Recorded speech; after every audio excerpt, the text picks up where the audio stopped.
รีวิวอะไรนะมินิโบ๊ท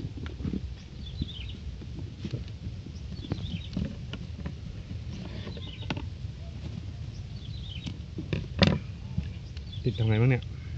ติดไอ้กรอบไม่ให้น้ำเข้าไปเถอะรอบแบตมอเตอร์เท่าไหร่ๆแต่มัน2 kV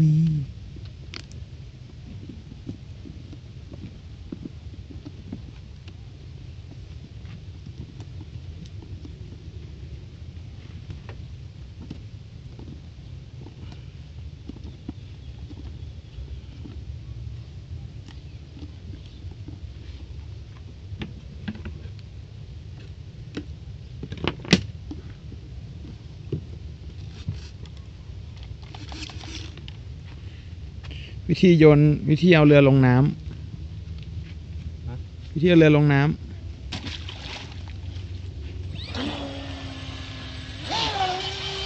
เร็วมือกล้องโฟกัสไม่ทันอ่ะ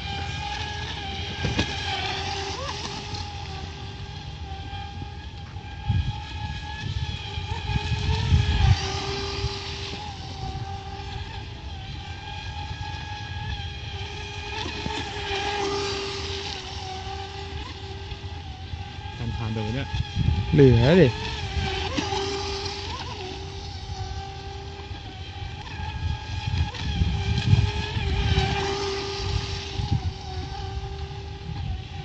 เรือมัน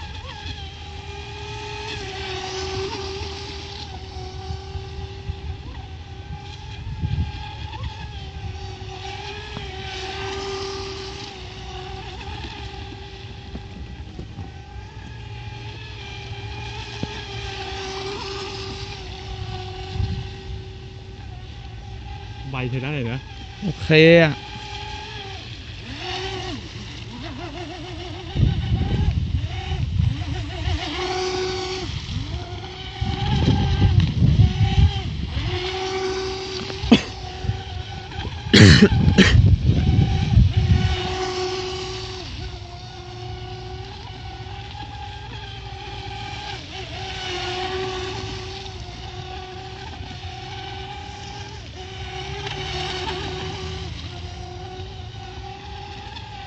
40 เต็ปมันคืออะไรมากเลยนะ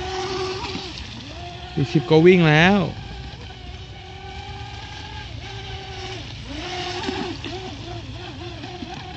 40เนี่ยโดดเหลือเกิน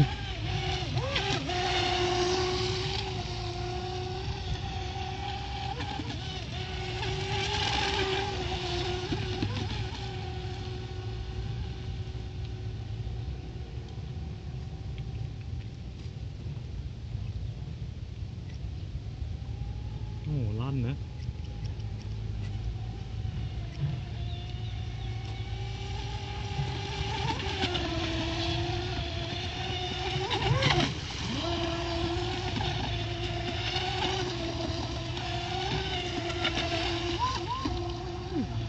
ใบมันก่อนน้ำนี่นะจะเปลี่ยนทำไมกระป๋องนะไปแกเถอะแกไม่รู้นะแกอยากแรง